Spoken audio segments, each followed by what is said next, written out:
So you can make a little tonic with like honey and apple cider vinegar, and your kids are going to enjoy it. It's a very simple drink. So I think a little apple cider vinegar every day is a nice way to detox.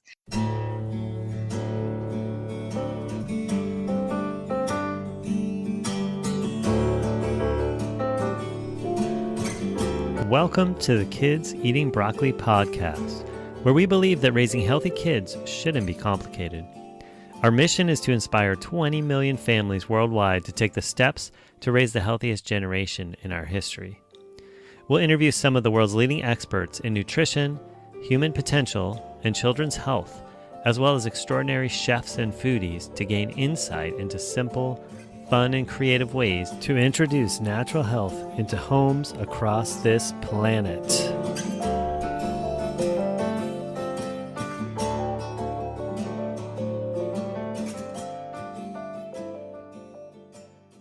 Hey there, everyone. Today for our guest, we have Bridgit Danner. She's been a licensed acupuncturist since 2004 and a certified functional diagnostic nutrition practitioner since 2015.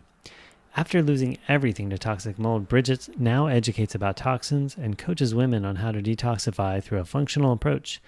She's also the host of the upcoming DIY Detox Summit, a free online summit happening this June 3rd through 10th, 2019. And I invited Bridgit on because I think this whole issue of detox and doing it yourself detox is a powerful one, especially for all of us out there trying to raise our kids as healthy as possible. So check it out. We dive into lots of the everyday toxins that our kids are exposed to and what we can do about it. All right. Well, welcome to the next episode of the Kids Eating Broccoli podcast. And I'm really excited for the conversation today. With me, I have a guest, Bridgit Danner, and we're going to talk about detox. And we're not just going to talk about some, how do I want to say it? Detox that, you have to pay a lot of money and go to a bunch of professionals. We're really going to talk about DIY or do-it-yourself detox. Bridgit's about to be launching an online summit called the DIY Detox Summit. And so, like I said, I'm excited to hear from Bridgit today. So welcome. Thank you for having me on. I really appreciate it. Yeah, you're welcome. So why don't we jump in by you telling us a little bit about yourself, kind of like your background, how you got to be doing what you're doing today, and why this focus on detox? Sure. So I originally went to acupuncture school after art school, actually, because I was like a little environmentalist as a kid. I can't really answer the why for that, but I would write cosmetics companies, and I was in Greenpeace, and I was just concerned about environmental issues I would hear about as a child. And then it's sort of as I thought about my career, I was like, I really want to be doing something in this environmental field. And I thought about going into environmental law, but I ended up doing natural medicine because it's more fun. And I thought, well, eventually I'll have a clinic, but I'll also teach people how to recycle and how to be environmentally friendly. But after school, I moved to Portland, Oregon. It's already a pretty environmentally friendly town.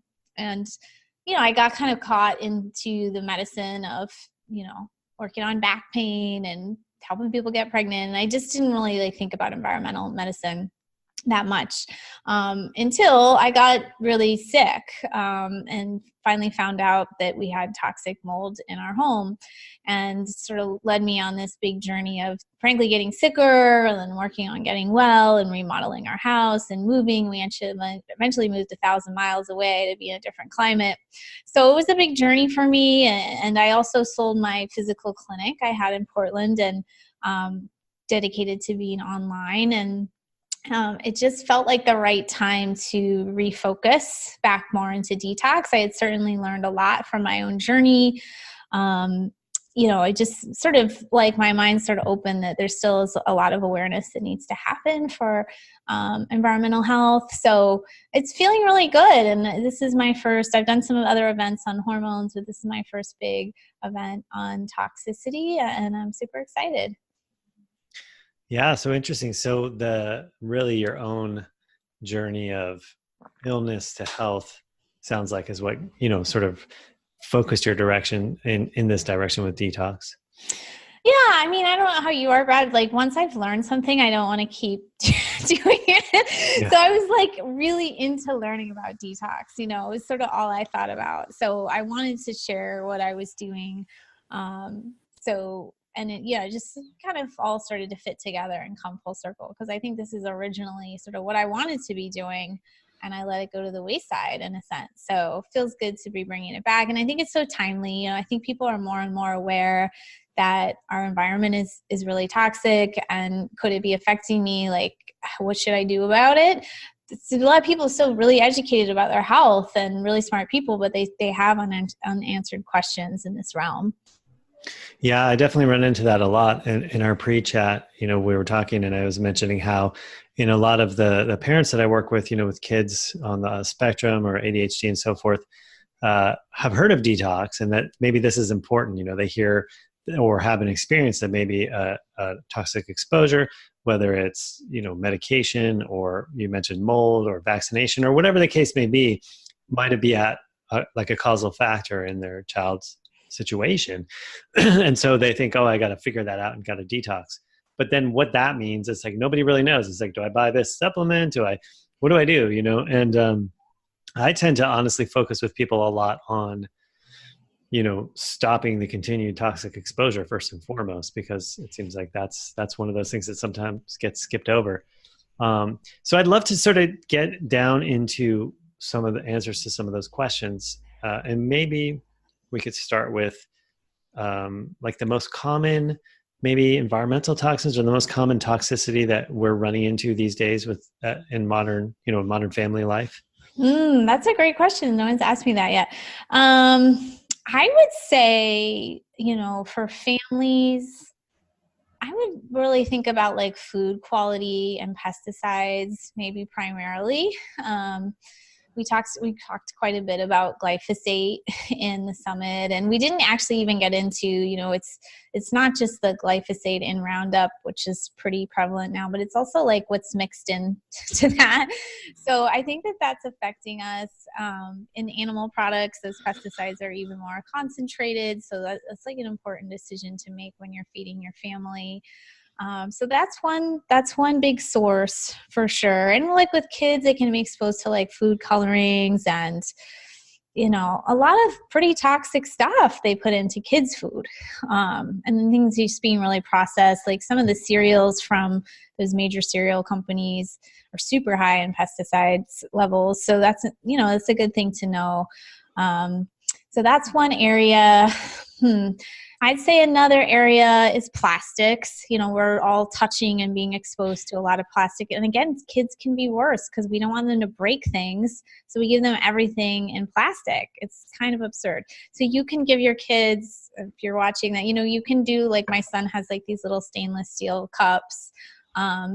Basically just avoid the plastic in the kitchen, in like saran wrap, and even plastic bags. I honestly didn't realize this until maybe a year ago. Like even just storing, beans in a plastic bag, it's still leaching. So there's just lots of ways we expose ourselves to plastic that we could reduce. Maybe thirdly, I'd say fragrance. Fragrance is so omnipresent, and it's just artificial fragrance is just like a cocktail of chemicals, basically. Some of them are endocrine disrupting. Some of them can make you gain weight or not be able to lose weight. So buying unscented like trash bags, unscented laundry detergent, or if you want a scent, to use essential oils with air fresheners and stuff around the home. Maybe another category I can mention is like the major things in your home, like furniture and flooring and drapes. Those are big decisions that you can forget infect your health because you get excited. At least I do. I get excited about like what I want the couch to look like, but you got to take a step back and say like, is there flame retardant in this couch? What is the foam made out of? That kind of a thing. Because that's going to be off-gassing into your house. And another thing I didn't realize till more recently is like some of these things off-gas for like 20 years or the entire life of the item. So if you get a new, curtains or something and it smells at first, it's going to stop smelling but it's still off-gassing actually. So indoor air quality is now worse than outdoor air quality. So think about what you bring in the home and consider getting an air filter for your room or your kids' room. You can also think about just changing the air filter like on your household system more often. That was something like I wasn't very aware of as a homeowner. You can get your ducts cleaned professionally like once a year. Those are some kind of things we neglect that can affect our air quality.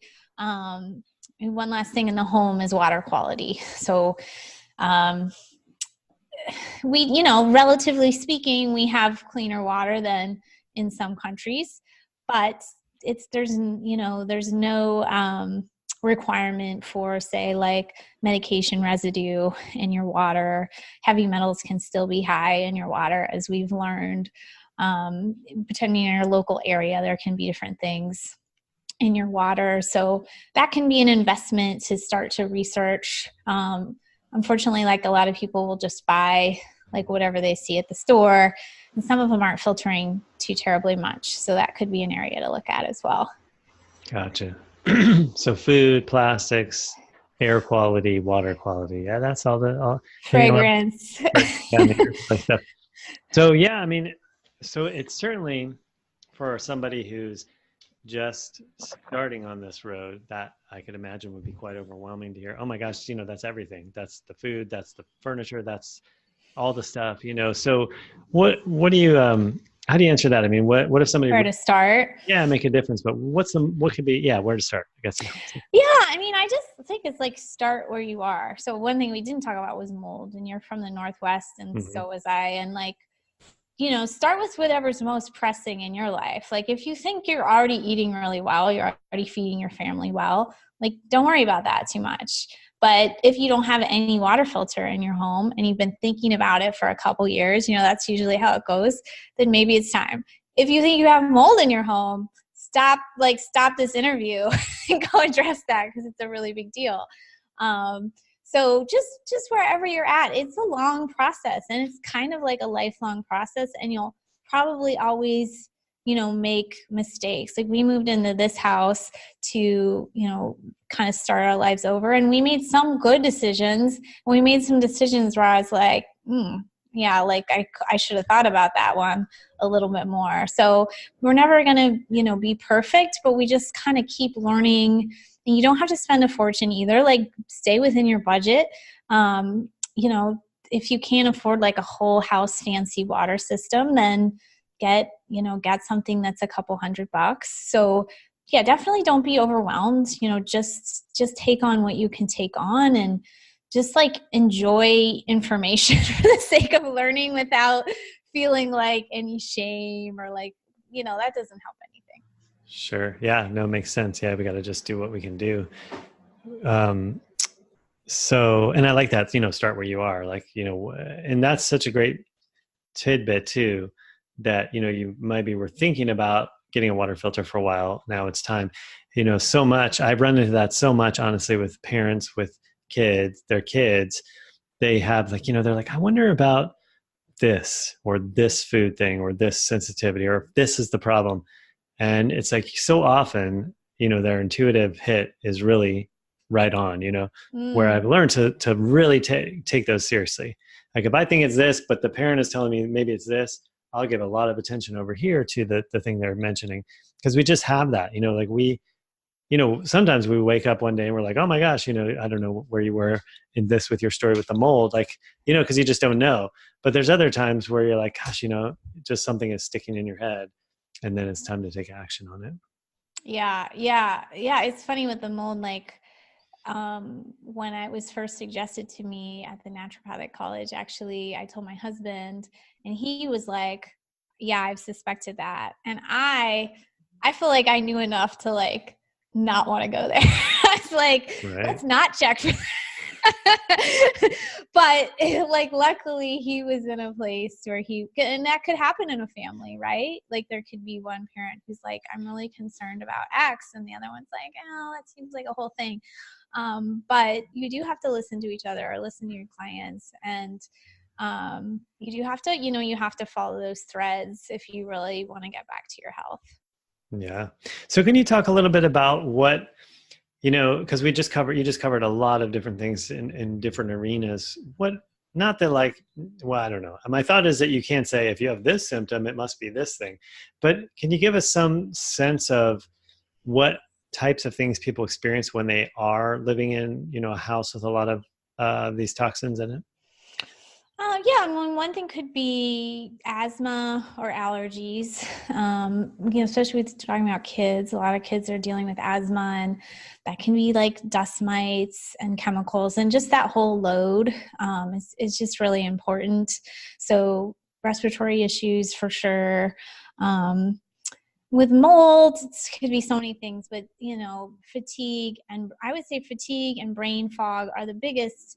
And I know those are really common symptoms, but like, I feel like also I usually say like, if you feel like you're doing everything else right, like look at toxins. And that's kind of the situation I was in when I found out. So yeah, just like fatigue and brain fog, also could be skin rashes, muscle twitches, poor memory,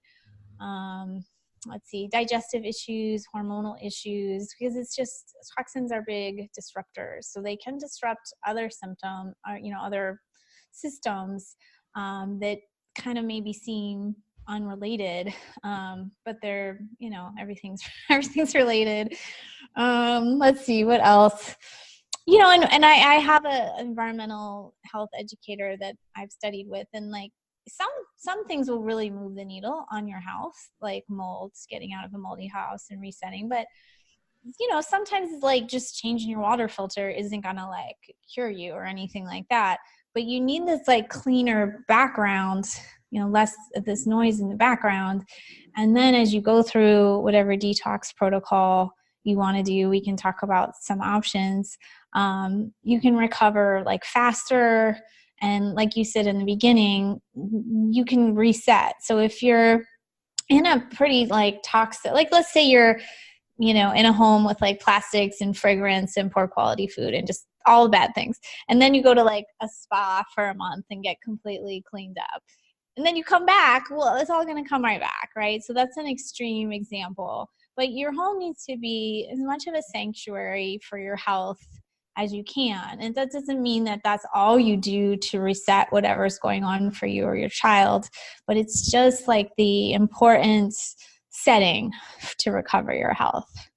Gotcha. So it's kind of like you have to do both. I mean, if you're in a You do. situation where it's really a big effect, you got to clean up your environment and do the things to clean up your body to really get the maximum results, I guess. So I want to get to some options and what you can do to detox, but I want to just get your thoughts, or I don't know, touch on one piece from what we were talking about, or the things you were mentioning, is in plastic, because I was just considering that. I was actually watching a TV show that was, I can't remember the name. It was a popular one. This guy was working on the railroads when they were building the railroads out west. But what was striking me is, I was watching them, like they had like things they drank out of that were wood, or That's glass, or things like that. And because this was set back in the, I don't know, late 1800s, I think. And it just made me think, like, these people are only a few generations ago in this TV show, but they didn't have plastic at all. And now it's like, I mean, just in the room I'm in, there are so many plastic items. I'm at my office. It's like I have my computer in front of me, the mic here. Like there are so many plastic things. It's just like become so ubiquitous in our world. And so I think that can be as much overwhelming, as all the rest of the stuff you mentioned. Like, how could I ever get rid of plastic all the way? You probably can't all the way unless you really want to drastically change your lifestyle, right? And live in, like a different, I don't know, almost like collective community. But you can reduce some of it for sure. And especially the things that like you touch and you drink out of, and especially the things that have food in them. And that's a big, big reduction, I think. Like it's pretty easy to switch your Tupperware to glass, or your cups to plastic and steel, or using travel mugs. I sit at Starbucks to work a lot so I can get out of the house. And the people who bring their own mugs, it's like 1% of the people. It's like, that's so easy. And that paper cup is lined with plastic, and the lid, especially when it's exposed to something hot, is plastic, and you're ingesting it. So that's just like a quick hit that's so easy to replace. So you may not be able to replace literally every plastic thing. But like with children, plastic toys, especially things they would put in their mouth, right? And there's things that have lead paint in it. They've made all sorts of horrible discoveries, sometimes frankly with kids dying, things that they, gotten into their mouths that were really low quality. So I would say things that you're touching, things that you're in your mouth are so important. Anything you pass through the dishwasher can shed. So we also think plastic is like stable, but it's not stable. It's shedding all the time. So you want to kind of keep it from shedding. As horrible as this is, like treading unwashed plastic things, it's hard to find. Like you can't buy a Vitamix that's glass. You can't buy it. So there's going to be times that you do use it. I mean, I kind of cringe sometimes if I want to put something still warm into a Vitamix, because I know it's going to be interacting. There's moments probably every day that I'm like, oh, I wish this weren't happening right now, but I don't totally let it get me down. I have that awareness, and I try to reduce it. And one thing you can do is scan around your kitchen. Do you have any plastic utensils laying around? Like, do you have cling wrap? I would say the kitchen is like the number one area to think about plastic. Well, that's a great segue into what we can do to detox, both, I think, in a more like, I don't know, significant manner. Like if you have something going on with your health, illness, and you want to detox to really help resolve that. But also, I'd love to touch on things we can kind of be doing on a regular basis, because, like you're saying, you have many moments throughout the day where it's like, I wish that wasn't plastic, or, your Vitamix and so forth. So there must be things or steps that we can take to help sort of mitigate the effects of this chronic exposure that, we're reducing, but we can't get rid of all the way.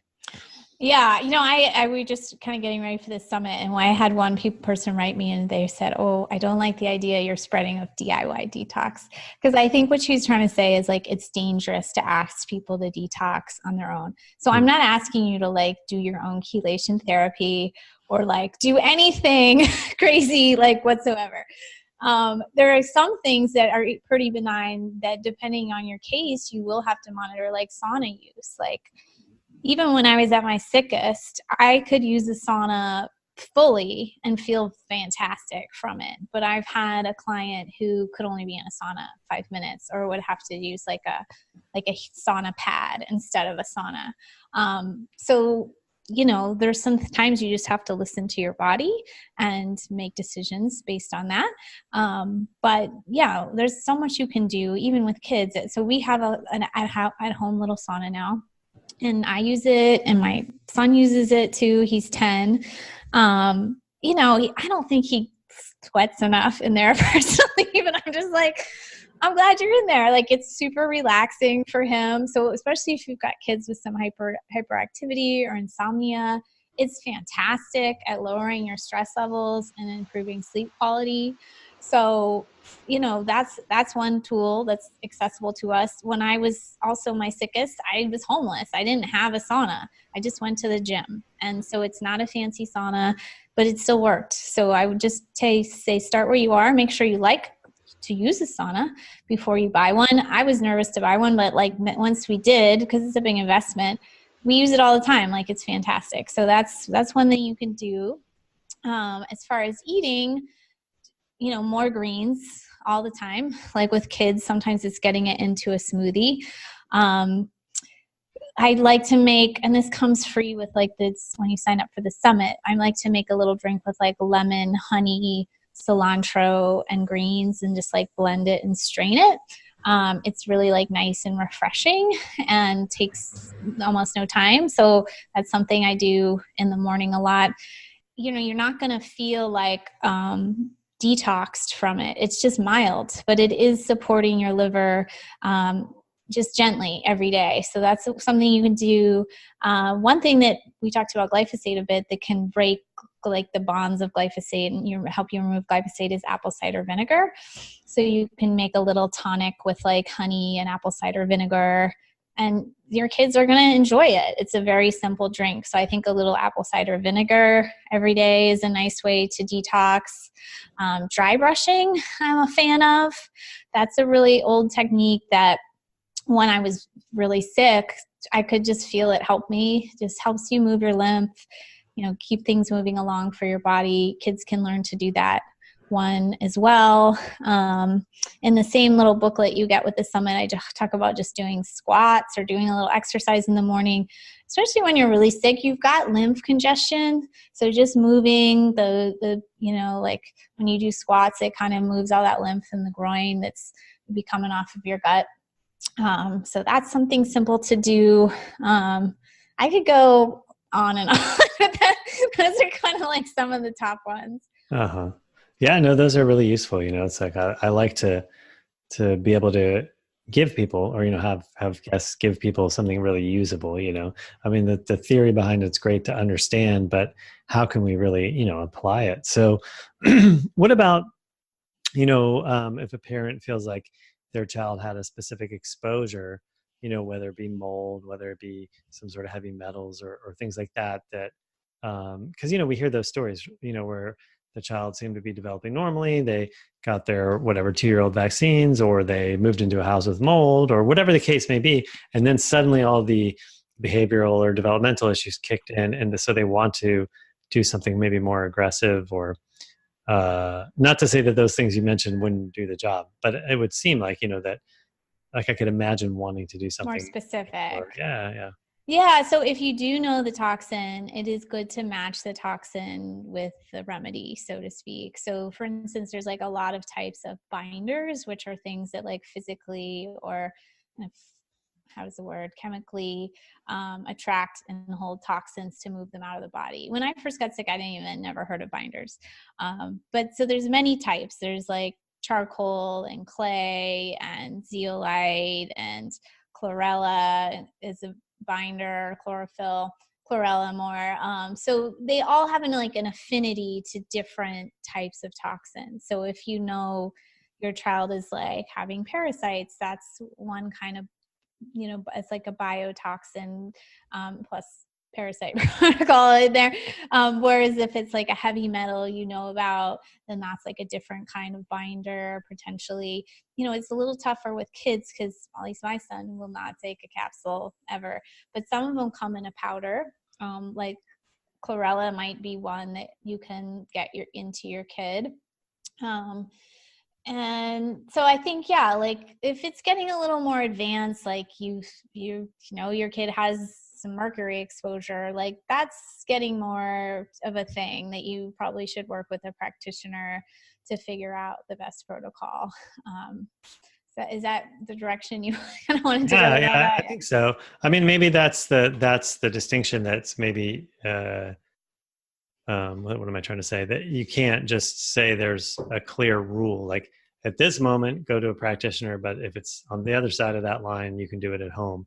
I mean, maybe that's more case by case in terms of how significant. Well, so I think that's what you're saying. If it's more of a significant type of exposure, you want to consult somebody, which of course is good sense, because, you don't want to be, necessarily launching, into uncharted territories without knowing what you're doing.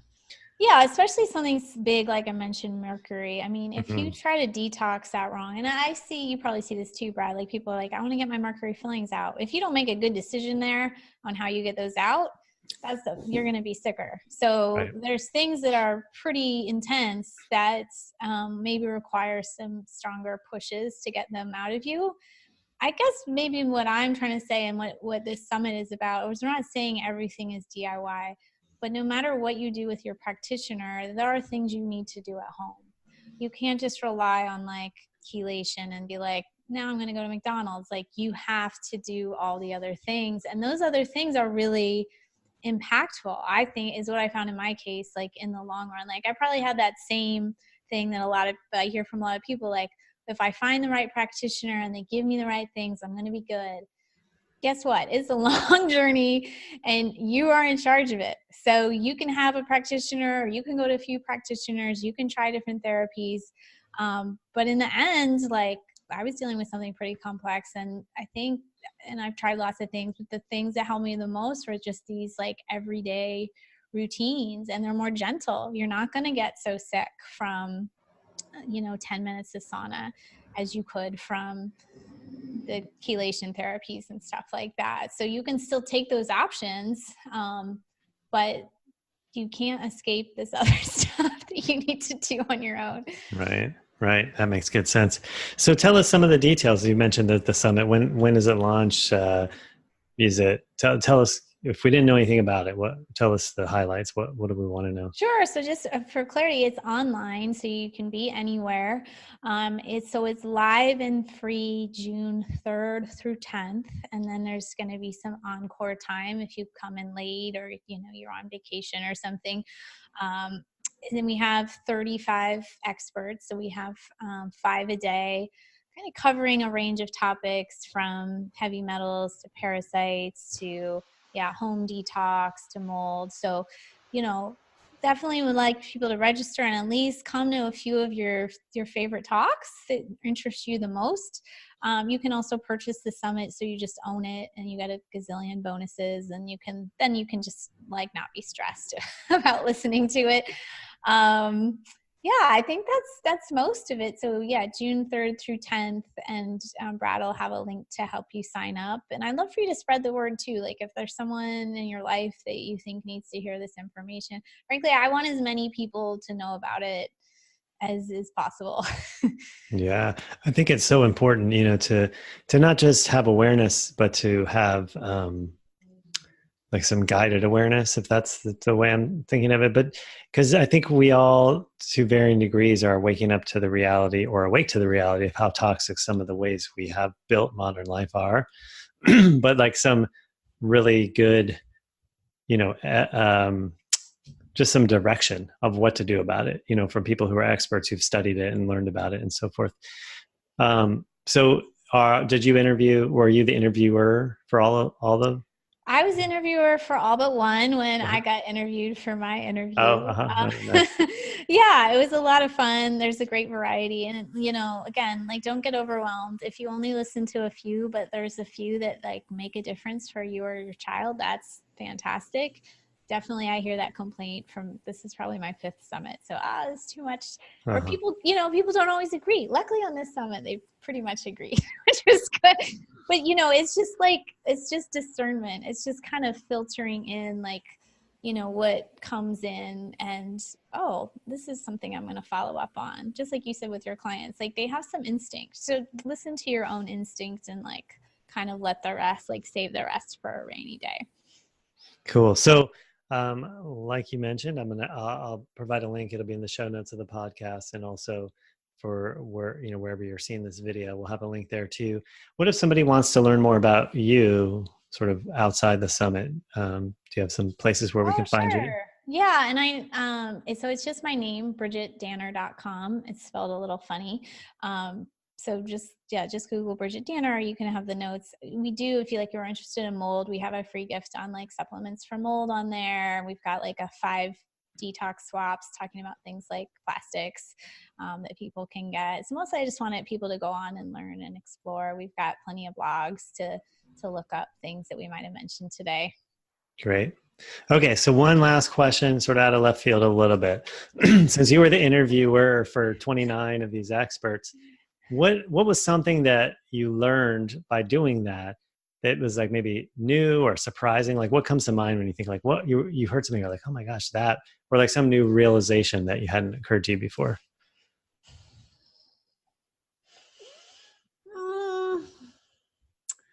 I would just say more than one thing, I just saw themes, and that sort of made me happy. No matter, different people's backgrounds or specialties, there was a lot of agreement on opening up the detox pathways, avoiding chemicals in your home. Trying to remember if there was anything that really surprised me. And now I'm going to be thinking about this. I'll have a great answer an hour from now. You have to call me back. Quick, turn the recorder back on. This was really shocking. Yeah. I think, actually one thing someone said about that 90% of pesticides are concentrated in animal products was whoa, I didn't realize it was quite that high. I knew that was important, but I didn't realize quite that bad. So that was like something I took away for sure. But yeah, luckily again, like there was a lot of agreement. Thank God. It creates like a lot of emails when people disagree. Right. And it really, like, as confusing as it sounds, there's really like an arch to all this, or an arc, like making sure like you can poop and pee and sweat. Like that's an important step. Making sure the gut is healthy. We have a whole day on that. Making sure your home is clean. So, everybody agreed. And I think that that's great news for people who come to the event, because honestly, if you listen to every lecture, you're going to get the whole picture. And then you can just, as you make choices, really, I think we have more power than we realize to be our own practitioners. And like that, and as overwhelming as that may first seem, you're like, well, I know I really have some problems with my gut and I don't poop enough. That's where I need to focus. And then like, that's a tremendous starting point. We talk about making your own fermented food and like things that are really safe and accessible. So I hope that people find those same themes as I did, and can kind of pass those on to others. All right.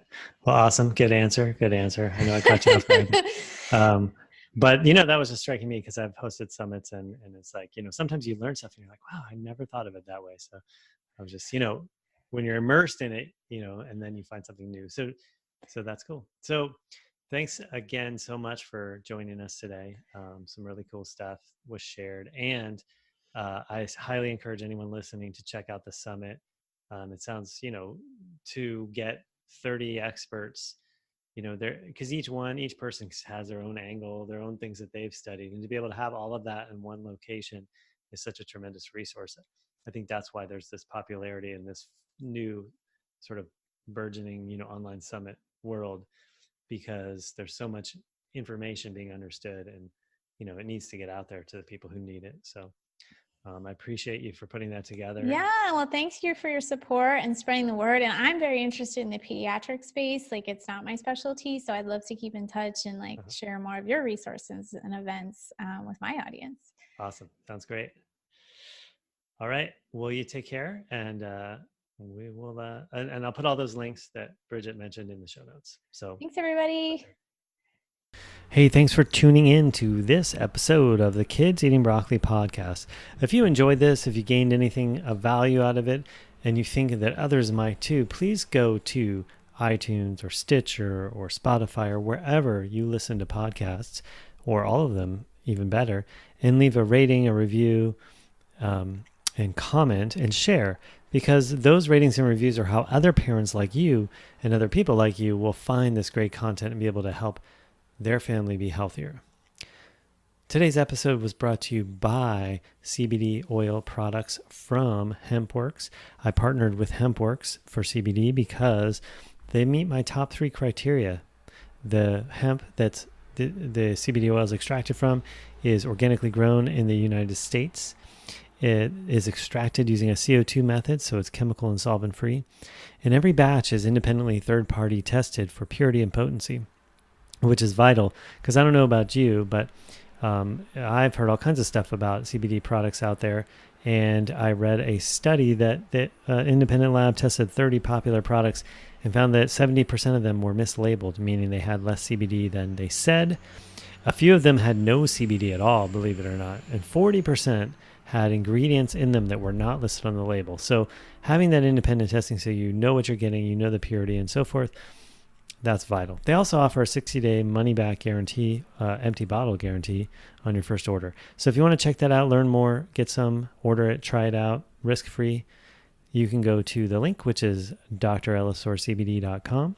That's drellisorcbd.com.